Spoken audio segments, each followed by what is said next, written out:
The night my wife died, I had exactly 4 rupees in my pocket, and the man who could have saved her laughed in my face. My name is Birju. I was a cobbler. I fixed other people's broken things for a living.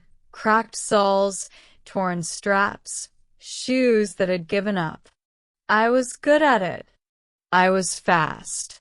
My hands knew leather the way a farmer knows soil. But no matter how hard I worked, poverty followed me home every single night like a shadow that never got tired. We lived in a small hut at the edge of the village. My wife Radhika, my daughter Khushi, and me. In winter, the cold came through the walls like it owned the place. We didn't have enough blankets. We didn't have enough firewood.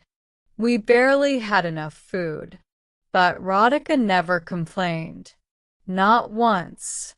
She would wrap Khushi in whatever she could find, press her small body against our daughter's, and hum to her until she stopped shivering. That was the kind of woman she was. Every morning I would pack whatever chapels I had made overnight, throw my old bag over my shoulder, and walk to the market. I would stand in the cold for hours, calling out to people who walked past me like I was part of the road.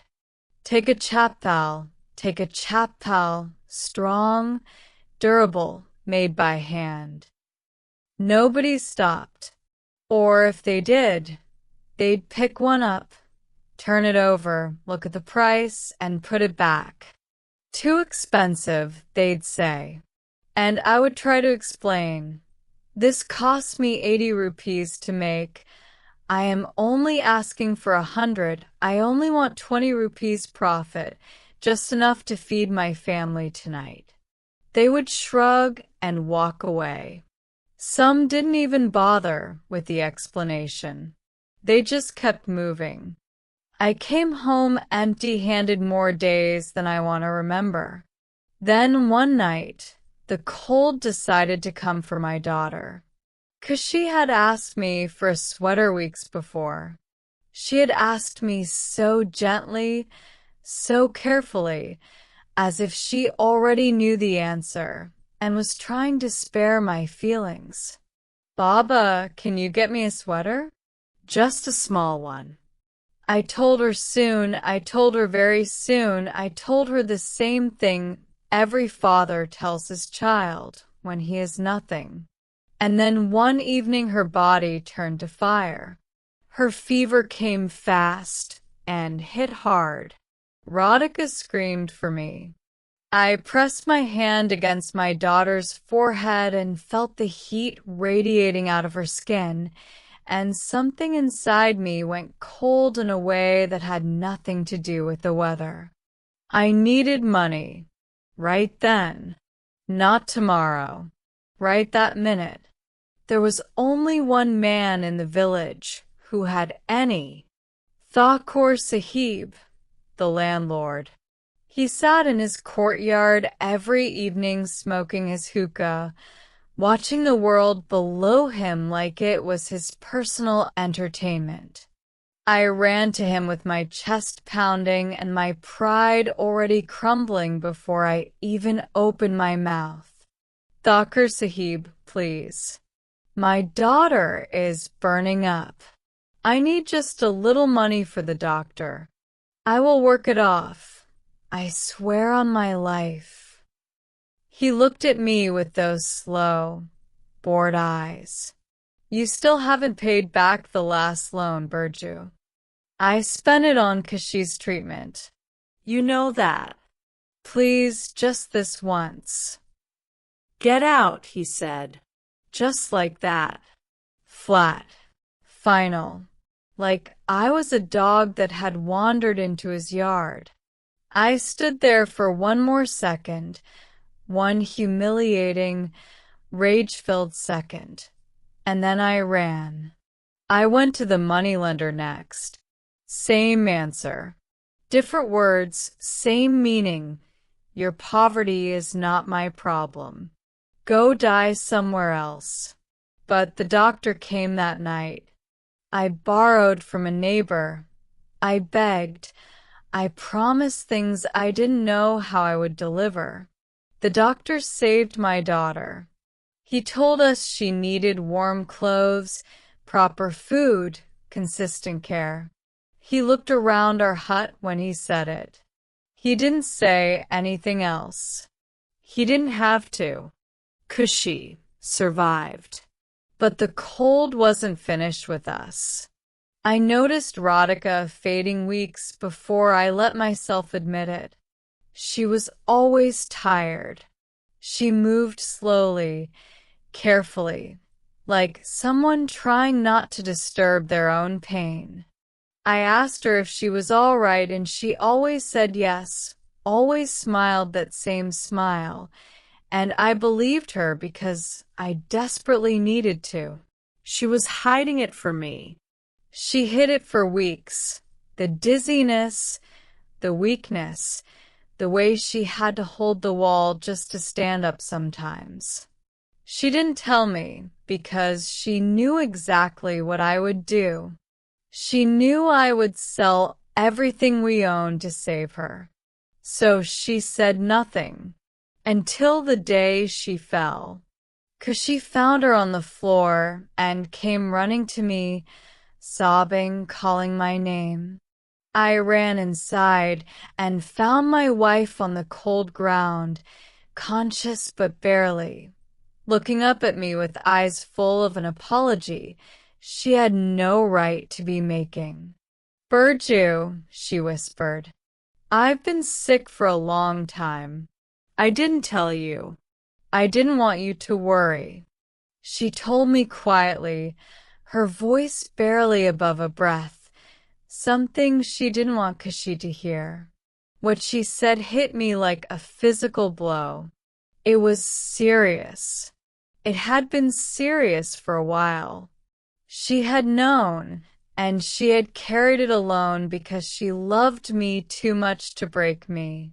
I ran back to Thakur Sahib's house. This time I didn't walk, I ran. I reached his gate gasping, and I didn't even bother with dignity. I folded my hands. I begged. I told him my wife was dying. I told him she had maybe days.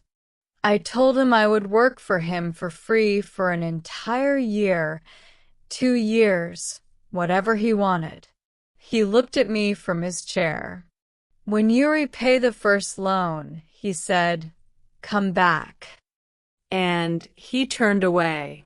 I stood at his gate alone in the dark with everything I felt, the rage and the grief and the helplessness, and nowhere to put any of it. I went to the moneylender again. He didn't even let me finish speaking. I went home to my wife. She died 4 days later. She died in the same hut where the cold had first come for our daughter. She died wrapped in the thinnest blanket we owned. She died while I held her hand and promised her things I could no longer deliver, watching the light leave her eyes in slow, terrible increments while outside the village went on with its evening, and the landlord sat in his warm house, and the moneylender counted his coins, and nobody cared at all. I carried her body myself. Nobody offered to help. In our village, people like me didn't receive help.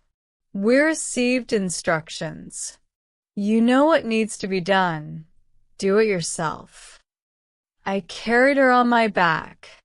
My daughter walked beside me, 8 years old, silent, her small hand wrapped around 2 of my fingers. We cremated Radhika in the jungle because there was nowhere else to go. When I came home that night, I sat in the middle of my empty hut, and I wept until I had nothing left. Then I sat in the silence and I made a decision. Not a decision made from rage. Not a hot, impulsive thing. A cold one. The kind of decision that forms slowly at the bottom of you, the way a stone forms at the bottom of a river. Quiet. Solid. Immovable. I was going to survive. Not just survive, rise. And when I rose, the people who had watched me drown were going to have to look at me and live with what they had done. A few days after the funeral, I walked into the forest. I didn't have a plan. I just needed to breathe air that didn't feel like grief.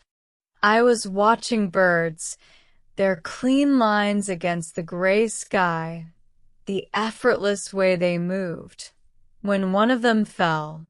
Literally fell, right in front of me, spinning down from the sky and landing in the grass nearby. I went to it.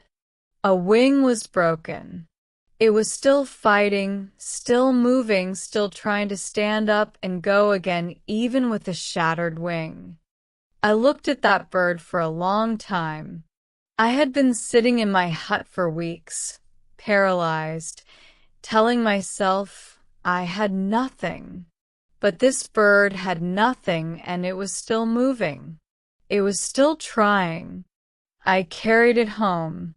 I set the wing. I fed it until it healed. And then I started building. There was a ruin at the edge of the village. An old structure, half collapsed, that everyone walked past without looking at. Where other people saw a broken thing, I saw material. I saw walls that could be rebuilt. I saw a roof that could be fixed. I had spent my whole life repairing things other people had thrown away. This was no different. I worked every night after Khushi fell asleep. I borrowed nothing. I asked for nothing. I used mud, wood, dried grass, cotton packed into the gaps to trap warmth inside. I made mistakes and corrected them. I tried things that didn't work and then tried again. Slowly, over weeks, in the middle of the coldest winter the village had seen in years, I built something. Not a palace. A home. Small, tight, low to the ground, sealed against the wind. I moved Khushi in on a Tuesday. She walked through the door, stopped, looked around, and then she turned to me with a face I hadn't seen on her in months. Wonder. Real, uncomplicated wonder. Baba, it's warm. Yes, it was warm. 2 weeks later, the worst snowfall in a generation hit our village. I watched from my window as people stumbled through the white, panicking, their roofs collapsing under the weight, their walls failing them, children crying, elders shaking, houses that had stood for decades suddenly offering nothing. I stood at my door, and I called out to them. "Come inside," I said. "All of you, come in." They looked at my house the same way the minister would look at it later, like it was a joke, like the building itself was an insult to the idea of shelter. But they were cold and desperate, so they came. And when they stepped through my door and felt the warmth hit them, every one of them stopped walking. Silence. And then, one by one, they started to cry. The news traveled. In a small village, news always does. Someone told someone who told a soldier, who told the king's minister. The minister came himself to see what everyone was talking about. I watched him approach my building with that polite, skeptical expression of a man who has already decided he won't be impressed. Then he walked through the door. He stood very still for a moment. "How did you do this?" "Wood, mud, and cotton," I said. "And the need not to let my daughter die the way my wife did." He left and came back with a royal summons. I stood before the king in clothes that had been patched 3 times. My hand still had the calluses of a man who had spent his life fixing broken things. The king looked at me for a moment, really looked, and then he asked me directly, was it true? Had I built what people said I had built? I told him yes. I told him about Radhika. I told him what I wanted. Not money, not a title, not a reward. I wanted to build homes across the kingdom. I wanted to make sure no woman died in the cold while her husband ran from door to door begging for help and being turned away. I wanted what had happened to my family to stop happening to other families. The king was quiet for a long moment.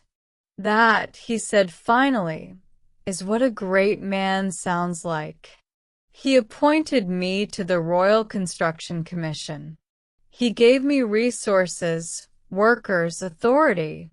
I went from walking barefoot through a winter market trying to sell chap bowls for 100 rupees to directing the construction of thermal shelters across an entire kingdom.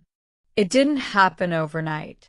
It took months of work, countless long nights, problems I had never encountered before and had to solve without any training or guide.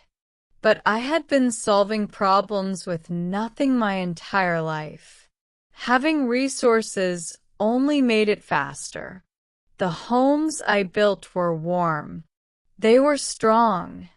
They were built for people who had nothing, designed by a man who had once been one of them. And then one afternoon, on my way back from an inspection, I saw him. Thakur Sahib, the landlord. He was standing outside the market, and when he saw me, saw my clothes, my escort, my position, something moved across his face. He came toward me quickly, and for a moment I felt the old reflex. Brace yourself, lower your head, prepare for dismissal. But I didn't lower my head. "Birju," he said. He folded his hands. Actually folded them. "I owe you an apology. What I did, turning you away when your wife was sick, that was wrong. I've thought about it many times. I'm ashamed." I looked at him for a long moment. I thought about that night. I thought about Radhika's face when I came home empty-handed. I thought about carrying her body on my back through a cold forest while my daughter held my hand and didn't say a word. I reached into my jacket and took out an envelope. "Your loan," I said. "With interest." He shook his head. "No, Birju, I don't want the money." "I know you don't," I said. "But I'm not giving it back because I need to. I'm giving it back because I don't want to owe you anything. Not 1 rupee. Not one favor. We are finished." He stood there with the envelope in his hands, and for the first time in our entire history together, he had nothing to say. I built him a house. A warm one, same as all the others. Not because I had forgiven him. Forgiveness, I have learned, is something you give yourself, not the other person. I built it because Radhika would have built it. Because she was better than me in that way. because every warm house in the kingdom was a monument to her, and I was not going to leave even one person in the cold just because they had once left me there. That is the thing about rising that nobody tells you. It doesn't feel like revenge. It doesn't feel like standing over someone who hurt you and watching them fall. Real rising feels like walking into a room you were once thrown out of and realizing it no longer has any power over you. Not because you broke it, because you outgrew it. Radhika died in a winter that should never have been that hard for us. She died because poverty and indifference made a cold night fatal. I could not save her. That truth lives in me permanently, like a scar that never fully flattens. But I saved others. Hundreds of them. Mothers, daughters, old men who would have frozen in their beds without knowing anyone cared. I saved them in her name, with her name, for her. The king called me his most valuable man.